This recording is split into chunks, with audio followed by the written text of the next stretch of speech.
है माखनलाल चतुर्वेदी। माखनलाल चतुर्वेदी का जन्म मध्य प्रदेश के होशंगाबाद जिले के बावई गांव में सन 1889 में हुआ। मात्र 16 वर्ष की अवस्था में वे शिक्षक बने। बाद में अध्यापन कार्य छोड़कर, पढ़ाना उन्होंने छोड़कर प्रभा पत्रिका का संपादन शुरू किया।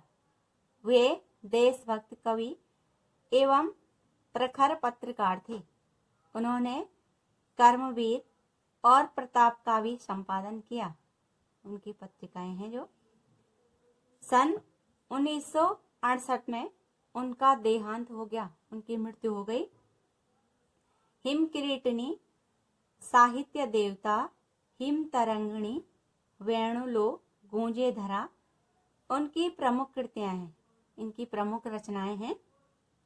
उन्हें पद्म भूषण एवं साहित्य अकादमी पुरस्कार से सम्मानित किया गया है। माखनलाल चतुर्वेदी की रचनाएं राष्ट्रीय भावना से युक्त हैं।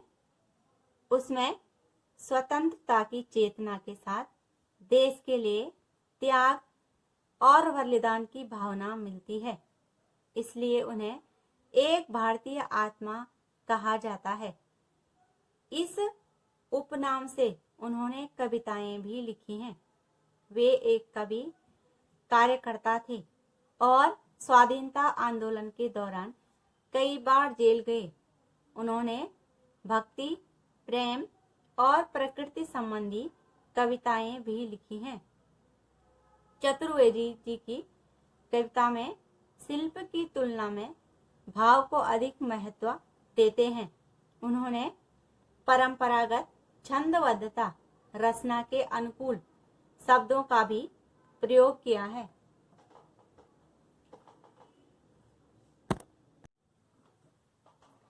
ब्रितानी उपनिवेशवाद के शोषण तंत्र का बारीक विश्लेषण करती। कैदी और कोकिला, क्योंकि तब भारत आजाद नहीं हुआ था, इसलिए हम अंग्रेजों के अधीन थे, उनके गुलाम थे, और उन्होंने इस कविता के माध्यम से उसका वर्णन किया है। कैदी और कोकिला जो उनकी काव्य रचना है, कविता बहुत लोकप्रिय रही है। यह कविता भारतीय स्वाधीनता सेनानियों के साथ जेल में किए गए दुर्व्यवहारों और यातनाओं का मार्मिक साक्ष्य प्रस्तुत करती है, उन्हें हमें हमारे सामने रखती है। कवि जेल में एकाकी और उदास थे। उन्होंने आंदोलनों में भाग लिया, इसलिए जेल में रहे। वहीं उन्होंने कविता लिखना शुरू किया। कोकिल से अपने मन का दुख, जो कोयल है, असंतोष और ब्रितानी शासन के प्रति अपने आक्रोश को व्यक्त करते हुए वह कहता है कि यह समय मधुर गीत गाने का नहीं, बल्कि मुक्ति का गीत सुनाने का है। कवि को लगता है कि कोयल भी पूरे देश को एक कारागार के रूप में देखने लगी है, इसलिए अर्धरात्रि में, आधी रात में चीख उठी है, चिल्ला उठी है, इसलिए वह भी बोलने लगी है। अब है माखनलाल चतुर्वेदी की कविता कैदी और कोकिला। कैदी और कोयल, क्या गाती हो, आगे प्रश्नवाचक चिन्ह, क्यों रह जाती हो, कोयल बोलो तो, क्या लाती हो, संदेशा किसका है, कोकिल बोलो तो।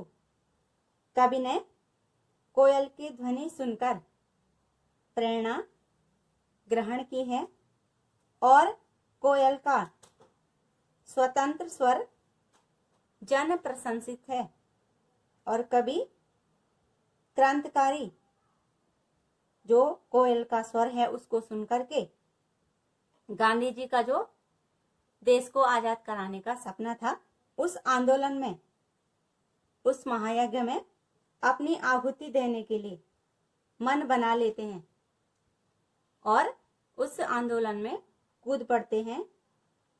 कवि कोयल को संबोधित करते हुए कहते हैं, कोकिल, पहले इसके शब्दार्थ हो गए। कोकिल माने कोयल, रह जाती हो, अर्थात कहते कहते चुप हो जाती हो। अब इसका अर्थ हो गया, कवि कोयल को संबोधित करते हुए कहते हैं कि हे कोयल, तुम कारागार के ऊपर क्यों मंडरा मंडरा करके गा रही हो?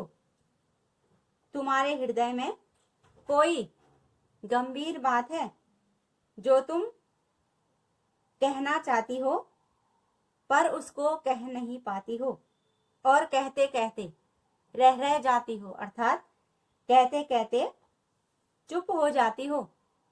क्या लाती हो? संदेशा किसका है? क्या तुम मेरे लिए कोई प्रेरणा लेकर के आई हो? क्या तुम मुझे कोई संदेश देना चाहती हो? मेरे हृदय में तुम किस प्रकार के भावों को भरना चाहती हो? हे कोयल, यह प्रेरणा का संदेश लेकर के तुम कहां से मेरे पास आई हो?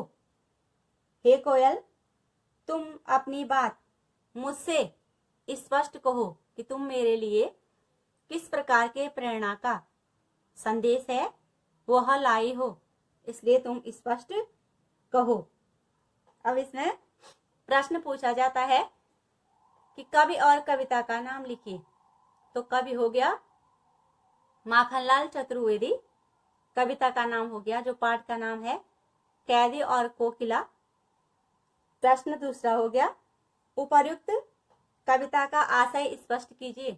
तो आशय में अर्थ हो गया जो हमने अभी पढ़ा। तीसरा प्रश्न हो गया, कोयल क्यों गा रही है? कोयल क्यों गा रही है?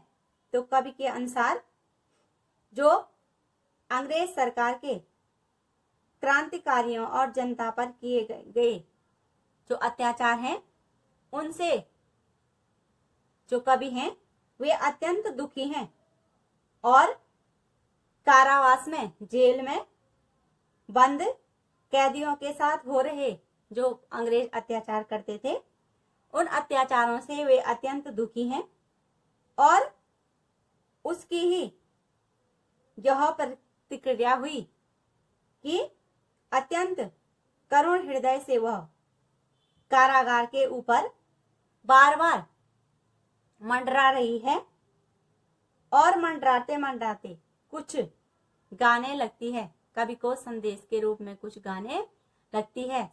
इसलिए कवि कह रहे हैं कि तुम क्यों रह करके रुक रुक करके यहाँ गा रही हो? क्या तुम मेरे लिए कोई संदेशा लेकर के आई हो? अगला प्रश्न हो गया, पद्यांश का या कविता का भाव सौंदर्य स्पष्ट कीजिए। तो कवि कारागार में बंद हुए जो स्वतंत्रता आंदोलन के सैनिक हैं, उन पर जो अंग्रेज अत्याचार कर रहे हैं, उससे कवि अत्यंत दुखी हैं और यही पीड़ा उनके सामने उभर करके यहाँ प्रस्तुत कविता में व्यक्त हुई है। अगला प्रश्न हो गया, पद्यांश का शिल्प सौंदर्य स्पष्ट कीजिए। तो पहला हो गया, शिल्प सौंदर्य में प्रश्न अलंकार का कवि ने प्रयोग किया है।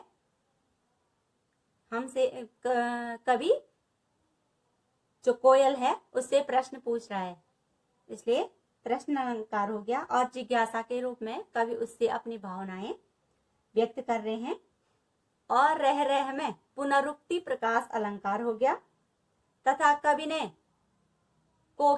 कोयल को मानवीयकृत किया है, उसको मनुष्य माना है, इसलिए मानवीयकरण अलंकार हो गया।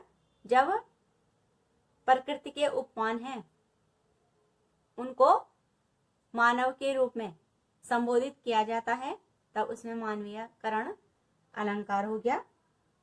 जो प्राकृतिक उपमान है उनको जब सजीव माना जाता है तो उसमें मानवीयकरण अलंकार हो गया है, उसको कवि ने मानवीयकृत किया है कोयल को, इसलिए मानवीयकरण अलंकार हो गया।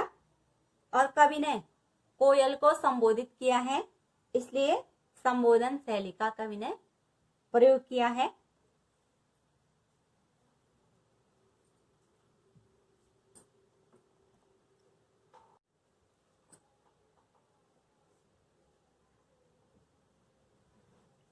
ऊंची काली दीवारों के घेरे में, डाकू चोरों बटमारों के डेरे में, जीने को देते नहीं पेट भर खाना, मरने भी देते नहीं तड़प रह जाना।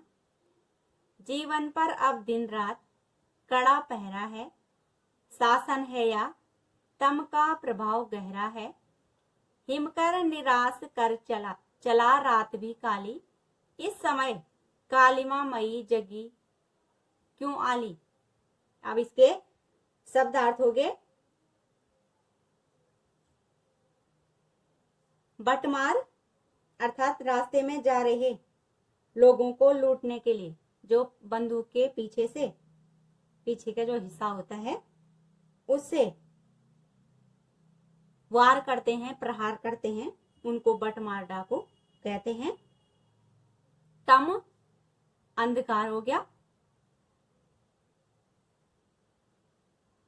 और हिमकर माने चंद्रमा जो शीतलता प्रदान करता है।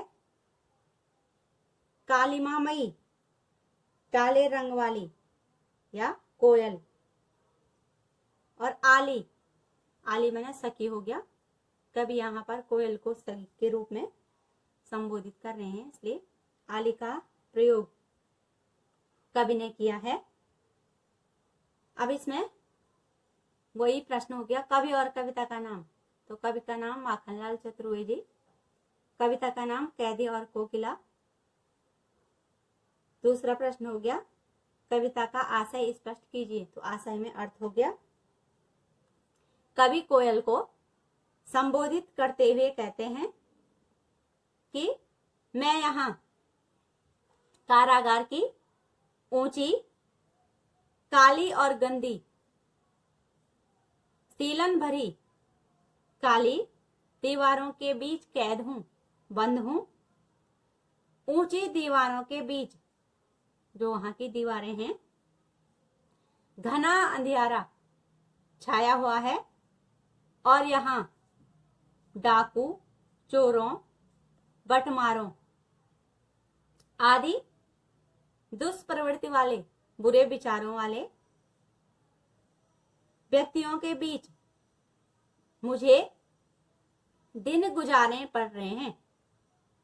उनके साथ जीवन बिताना मेरी व्यवस्था है, क्योंकि मैं यहाँ जेल में बंद हूं और वही लोग मेरे साथ भी हैं, इसलिए मेरी व्यवस्था है, लाचारी है। और यहाँ जीवन जीने के लिए ये लोग पेट भर खाना भी नहीं देते हैं और यहाँ मरने तक की सुविधा नहीं है। कोई मरना भी चाहे तो मरने भी नहीं देते, नहीं, वे हमें मरने भी नहीं देते हैं, अर्थात हमें मरने की भी आजादी नहीं है। और यहाँ इस नरकीय जीवन में हमें विवश होकर के कष्ट सहन करना पड़ रहा है और हम दिन और रात स्वतंत्रता के लिए, यहाँ आजादी के लिए संघर्ष कर रहे हैं। और इन लोगों का हम पर दिन रात कड़ा पहरा है, रात और दिन ये हमारी चौकीदारी करते रहते हैं। हमारी दिनचर्या को, एक एक कार्य को ये संदेह की दृष्टि से देखते रहते हैं और कुछ भी करने से हमें आजादी नहीं है। हम कुछ भी अपनी इच्छा के अनुसार नहीं कर सकते हैं। और हर समय जो यहाँ के सिपाही हैं उनकी हम पर पैनी नजर वो हम पर गड़ाए हुए हैं और जो यहाँ की शासन व्यवस्था है उस पर घोर अन्याय हम पर वो करते हैं। उनकी शासन व्यवस्था भी ठीक नहीं है और चारों ओर मानो तम का प्रभाव गहरा है। मानो चारों ओर अंधकार का ही साम्राज्य फैला हुआ है और चंद्रमा भी अब हिमकर चंद्रमा भी अब शीतलता प्रदान करने के लिए आसमान में नहीं दिखाई देता है। रात अत्यंत घनी है और अंधेरी है, अर्थात आशा और जो प्रेरणा के मार्ग हैं वे चारों ओर से बंद हो चुके हैं। और हे मेरी सखी जगी क्यों आली, हे मेरी सखी कोयल, इस निराशा भरे क्षणों में तू क्यों जाग रही है। इस समय कालिमा मई जगी, जगी मैंने क्यों जाग रही है, आली मैंने सखी। हे सखी कोयल, तू इन क्षणों में क्यों जाग रही है और अपने आप जग करके औरों को भी क्यों जगा रही है। हे कोयल बोलो। अब इसमें तीसरा प्रश्न हो गया, कवि को कारागार में किनके 20 दिन काटने पड़े। तो कवि को कारागार में, यहाँ पे इसका उत्तर है डाकुओं, चोरों, बटमारों के बीच दिन काटने पड़े, दिन बिताने पड़े और उन्हें पेट भर खाना, वहां उनको पेट भर खाना भी नहीं दिया जाता था और वे अपने प्राण त्यागना भी चाहें लेकिन तब भी नहीं, अपनी इच्छा अनुसार नहीं त्याग सकते हैं। इस प्रकार कवि को मरने की सुविधा भी यहाँ नहीं है और ऊपर से दिन और रात उनके जो कार्य हैं, जो कार्य वो करते हैं, उन पर उन सैनिकों की पैनी निगरानी है। अगला प्रश्न हो गया,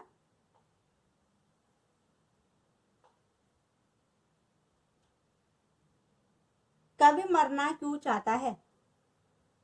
तो कवि कारागार में होने वाली जो कठिनाइयां हैं, जो उनके साथ यातनाएं, उनको कष्ट दिए जाते हैं, उन कठिनाइयों और जो ब्रिटिश शासन है, जो अंग्रेजों का शासन है, उस अपमान भरे व्यवहार से वे दुखी होकर के कवि के मन में मरने की इच्छा जगी है। उनका मन हो रहा है कि मैं मरूं, लेकिन उनको मरने की भी आजादी नहीं है। अगला प्रश्न हो गया, प्रकृति भी कवि पर क्यों क्षुब्ध है।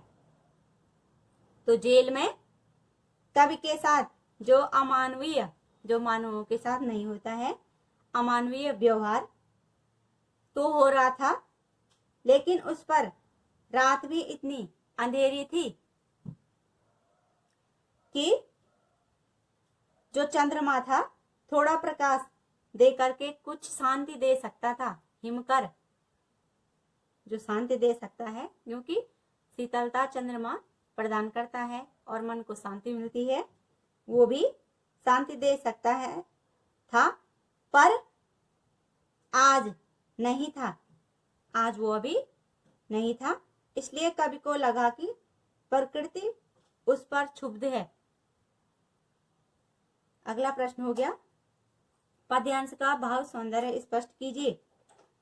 तो भाव सौंदर्य में हो गया कि कारागार की कठिनाइयां का अत्यंत करुणापूर्वक कवि ने सजीव वर्णन इन पंक्तियों में किया है। जो जो घटनाएं उन्होंने देखी बड़ी सजीव रूप में उनको अभिव्यक्त किया है और इनको पढ़कर अंग्रेज शासन के समय की जेलों की जो नरकीय स्थिति है उसका वास्तविक ज्ञान हमें होता है और वह दृश्य हमारे सामने उपस्थित हो जाता है, वह दृश्य हमारे आंखों के सामने आ जाता है। अगला प्रश्न हो गया, पद्यांश का शिल्प सौंदर्य स्पष्ट कीजिए। तो शिल्प सौंदर्य में पहला हो गया कि भाषा अत्यंत सरस प्रभावपूर्ण है और प्राकृतिक वस्तुओं, दूसरा हो गया प्राकृतिक वस्तुओं जैसे चंद्रमा हो गया और कोयल हो गई तथा उनके साथ कवि ने मित्रता और मानवीयता का जो संबंध है वह स्थापित किया है, उनको मानवीय माना है, मानव माना है, तथा कवि ने अनुप्रास अलंकार का प्रयोग भी किया है। अगला हो गया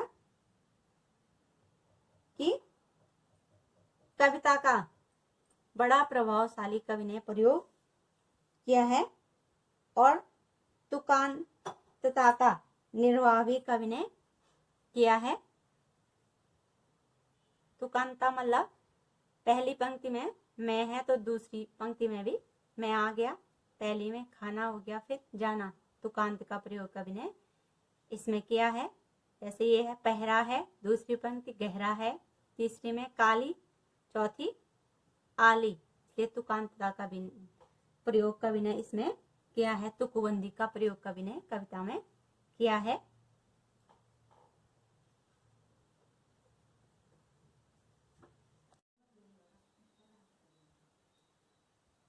क्यों भूख पड़ी वेदना बोझ वाली सी, कोकिल बोलो तो क्या लूटा। इसके शब्दार्थ हो गए, भूख मैंने दर्द भरी आवाज, कोकिल कोयल। कवि और कविता का नाम, कवि का नाम माखनलाल चतुर्वेदी, कविता का नाम कैदी और कोकिला। आशय हो गया, कवि कोयल को संबोधित करते हुए कहते हैं कि हे कोयल, तुम्हारे कंठ में इतनी वेदना के स्वर वाली गहरी सांस क्यों निकल आई है। तुमने क्या ऐसा कुछ देख लिया है जिससे कि तुमने यह गहरी वेदना वाली भूख छोड़ दी है। क्या लूटा, क्या तुम्हारा कुछ लुट गया है।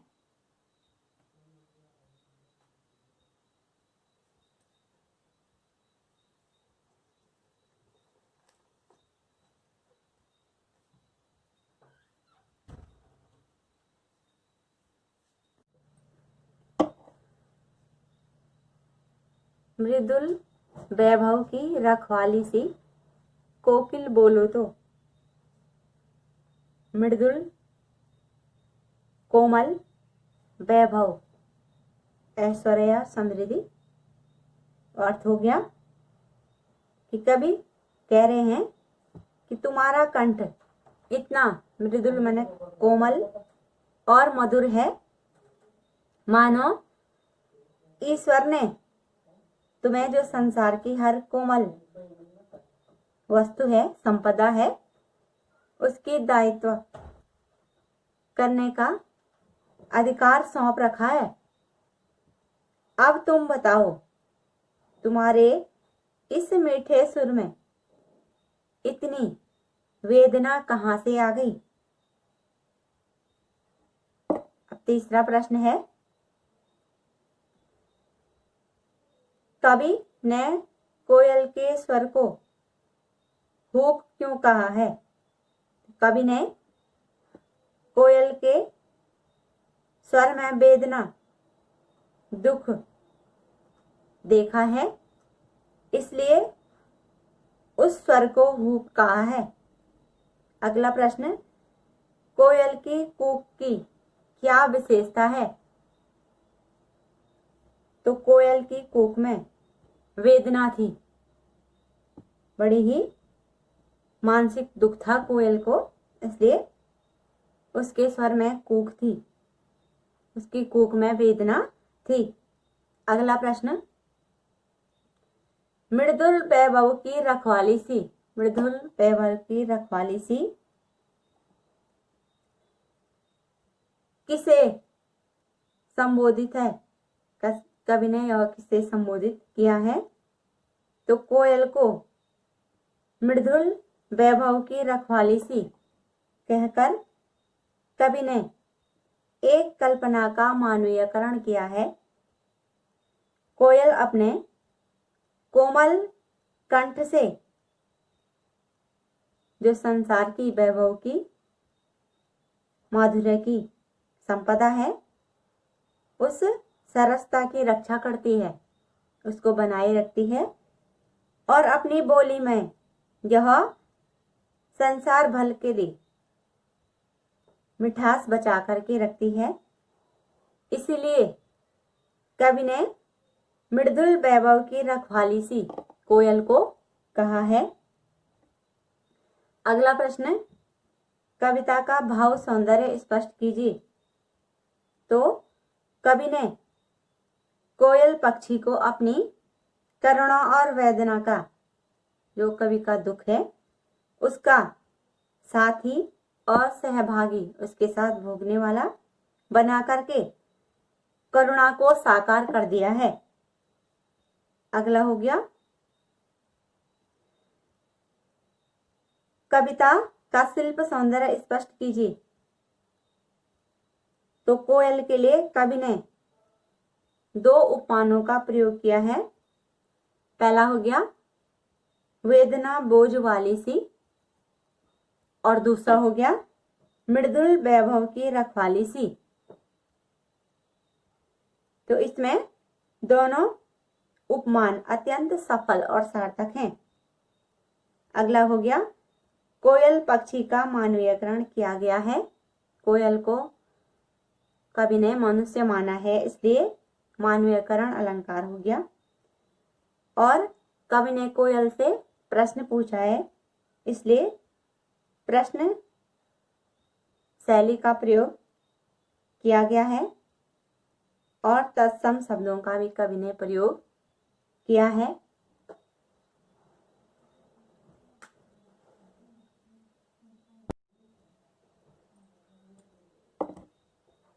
क्या हुई बावली अर्धरात्रि में चीखी, कोकिल बोलो तो किस दावा नल की ज्वालाएं हैं दिखी।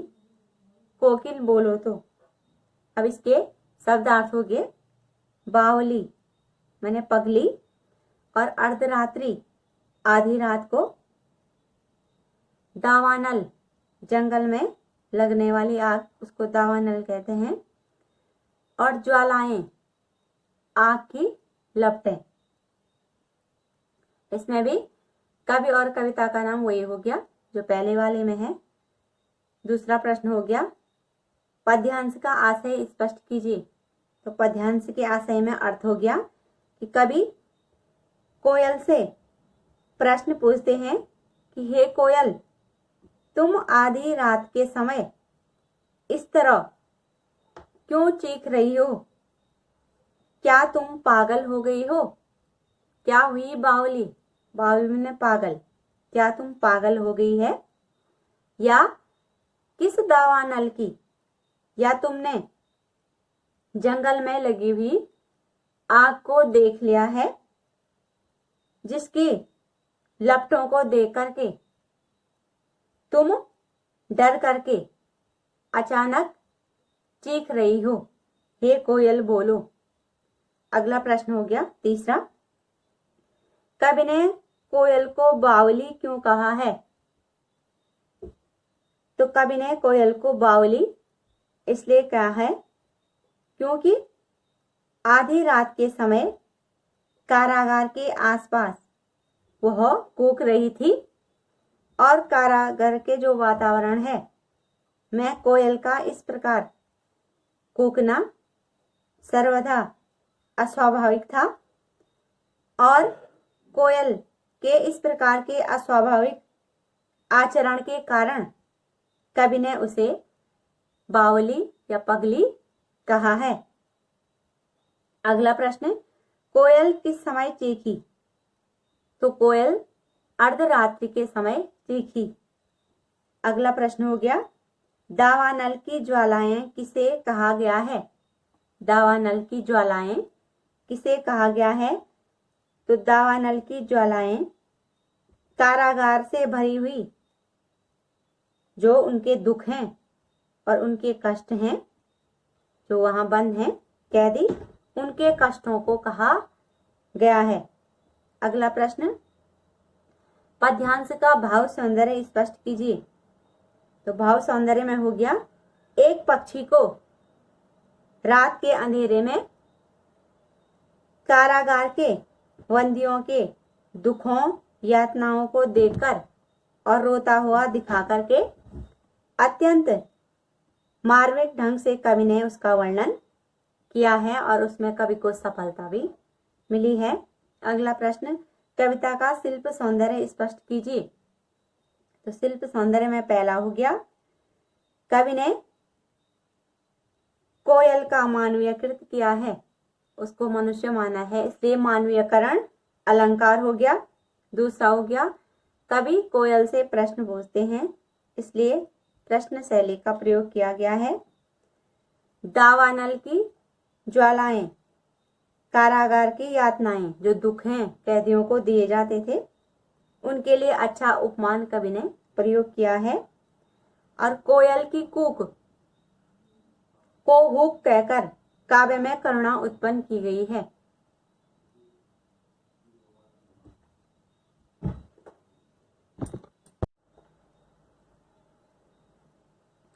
क्या देख न सकती जंजीरों का गहना, हथकड़ियां क्यों यह ब्रिटिश राज का गहना, कोलू का चरक चूं जीवन की तान, गिट्टी पर उंगलियों के लिखे गान, हूँ मोट खींचता चला पेट पर जुआ, खाली करता हूँ ब्रिटिश अकड़ का कुआं, दिन में करुणा क्यों जगे रुलाने वाली, इसलिए रात में गजब ढा रही आली। कवि कोयल को संबोधित करते हुए कहते हैं, पहले इसके शब्दार्थ होंगे। जंजीर सांकल जो कैदियों के हाथ पैरों में बांधी जाती हैं, कोल्हू सरसों आदि से तेल निकालने के लिए देसी जो मशीन होती है, उस यंत्र को चलाने में बैलों को जोता जाता है, उसको कोल्हू कहते हैं। चरकचू कोल्हू चलने की ध्वनि, गिट्टी पत्थर के छोटे छोटे टुकड़े, मोट पुर या चरसा कुएं से पानी निकालने के लिए चमड़े का जो ढोल होता है, इसको कहते हैं मोट। जुआ लकड़ी का मोटा लट्ठा जो बैलों के कंधे पर रखा जाता है। अकड़ अहंकार घमंड,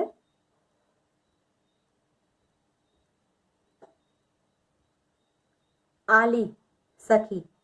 अब अर्थ हो गया इसका, कवि और कविता का नाम वही हो गया जो पहले था।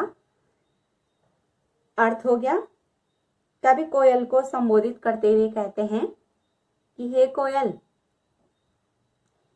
क्या तू रात्रि में असमय, असमय मैंने अभी समय नहीं है, असमय क्रंदन इसलिए कर रही है कि तुम हमारी ये हथकड़ियां जो हमारे हाथ और पैरों में हैं तुम्हें पसंद नहीं है, और यदि तू इन्हें बंधन की श्रृंखला समझ करके दुखी हो रही है तो यह समझ ले कि ये बंधन की जंजीरें नहीं हैं, अभी तो ब्रिटिश राज का गहना, अभी तो जो ब्रिटिश शासन है उनके दिए हुए हमारे लिए गहने आभूषण हैं, और इन्हें हमने शहर से खुशी खुशी धारण किया हुआ है।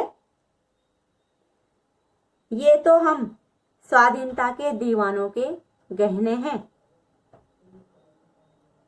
कारागार के इन कीचड़ों के भीतर रहने का निर्णय हमारा स्वयं का है, और हमारे लिए जेल के कोलू की चरकचू जीवन की संगीत बन चुकी है, वह हमारे लिए संगीत के समान हो चुका है।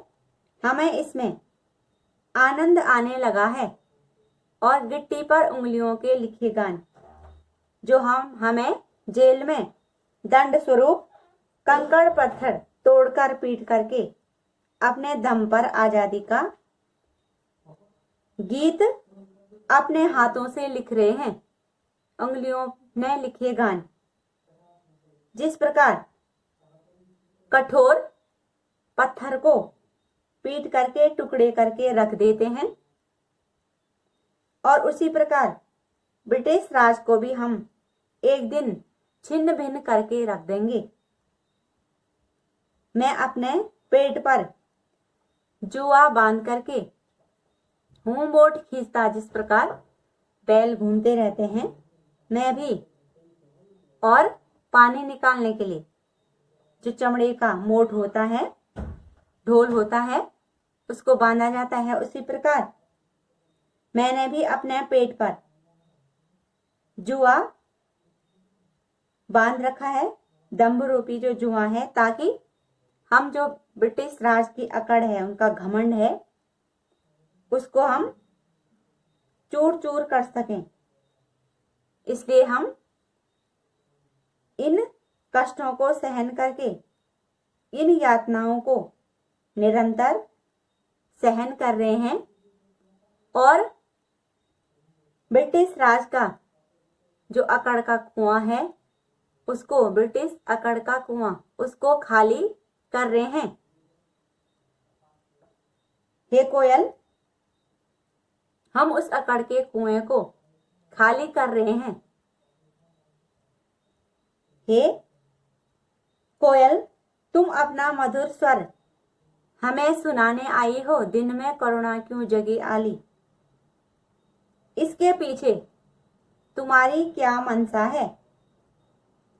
तुम जानती हो कि दिन का समय घोर यातनाओं से भरा हुआ है, इसलिए रात में गजब ढार ही आली। इसलिए इतनी अर्धरात्रि को तुम चीख रही हो। हे सखी कोयल, बोलो। अब इसमें पहला हो गया कवि और कविता का नाम, जो पहले में था वही कवि और कविता का नाम हो गया। दूसरा हो गया पद्यांश का आशय स्पष्ट कीजिए, तो आशय में अर्थ हो गया। तीसरा हो गया कवि को किस कारण कारागार में बंदी बना दिया है, तो कवि को कारागार में घोर यातनाएं झेलनी पड़ती हैं और उन्हें हथकड़ियों में जकड़ लिया गया है। हथकड़ियां उनके हाथ पैरों में हैं और उसे कोलू चलाने के लिए बैलों की जगह जोता जाता है और उसमें बड़े बड़े पत्थरों की जो गिट्टियां हैं तुड़वाई जाती हैं। इस प्रकार उनके साथ अमानवीय व्यवहार उनको झेलना पड़ता है। जो ब्रिटिश शासन है उनके साथ अमानवीय व्यवहार करके उनके साथ अनेक ही अत्याचार करते हैं। अगला प्रश्न है, हथकड़ियों को कवि ने ब्रिटिश राज का गहना क्यों कहा है? हथकड़ियों को कवि ने ब्रिटिश राज का गहना क्यों कहा है? तो कवि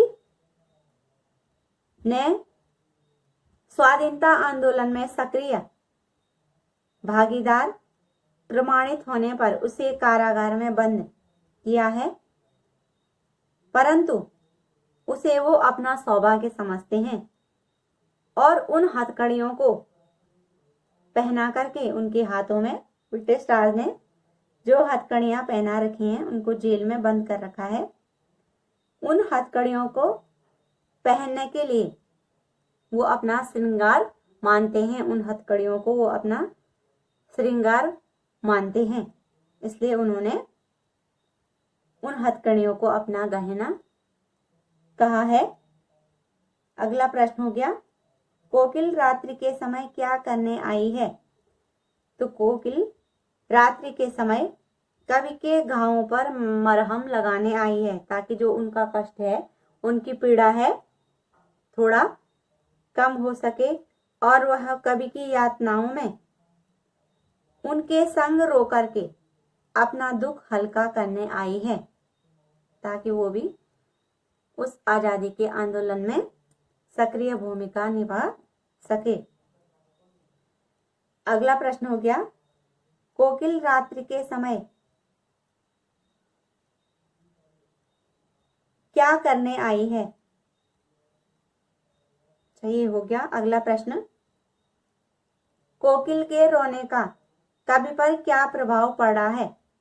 तो कोकिल के रोने का कवि पर गहरा प्रभाव पड़ा है। वह उसके सहानुभूति भरे स्वर से प्रेरणा और साहस जुटाने वहां आने लगा है तथा संघर्ष में जुट करके उसकी प्रेरणा प्राप्त करने लगा है।